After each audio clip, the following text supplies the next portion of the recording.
এরপরে প্রশ্ন হলো, ভিন্ন ধর্ম থেকে ইসলাম ধর্ম গ্রহণ করার পর নাম পরিবর্তন করা কি জরুরি?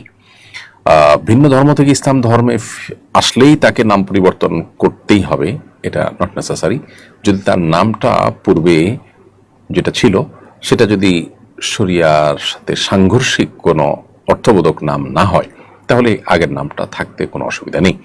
ধরা যাক কারোর নাম সুমন, তো সুমন মানে ভালো মনের অধিকারী, এই নামটার মধ্যে কোনো খারাপ কিছু নেই এবং এটা অন্য কোনো ধর্মের মানুষের নাম হিসাবে আপনার চূড়ান্ত বা আপনার অর্থের দিক থেকে সেরকম কোনো অর্থ বহন করে সেরকমও না, কিংবা এর মধ্যে শিরপূর্ণ কোনো কিছু নেই নামের অর্থের মধ্যে, তাহলে সেক্ষেত্রে আপনি অবশ্যই এ নাম রাখতে পারেন, অর্থাৎ ইসলাম গ্রহণ করার পরও সুমন নাম থাকতে কোনো অসুবিধা নেই।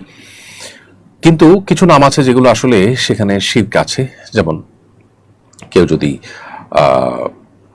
নিজে নামের মধ্যে আপনার ধরুন আপনি হিন্দু ধর্মাবলম্বী ছিলেন, তো হিন্দু ধর্মাবলম্বী থাকার কারণে হিন্দুদের যে ধর্মীয় নাম, যে নামগুলোর মধ্যে হিন্দু ধর্মের নিদর্শন রয়েছে, সেখানে তাদের দেবতা প্রতিমা তাদের নামের অংশবিশেষ আছে এবং নামের অর্থের মধ্যে শিরপূর্ণ বিষয় আছে, তাহলে সেক্ষেত্রে সে নাম পরিবর্তন করতে হবে। কিন্তু এরকম কিছু যদি না থাকে তাহলে নাম পরিবর্তন করা জরুরি না। আমাদের দেশে সাধারণত মনে করা হয় মুসলমান হলেই নামটা পরিবর্তন করতে হবে।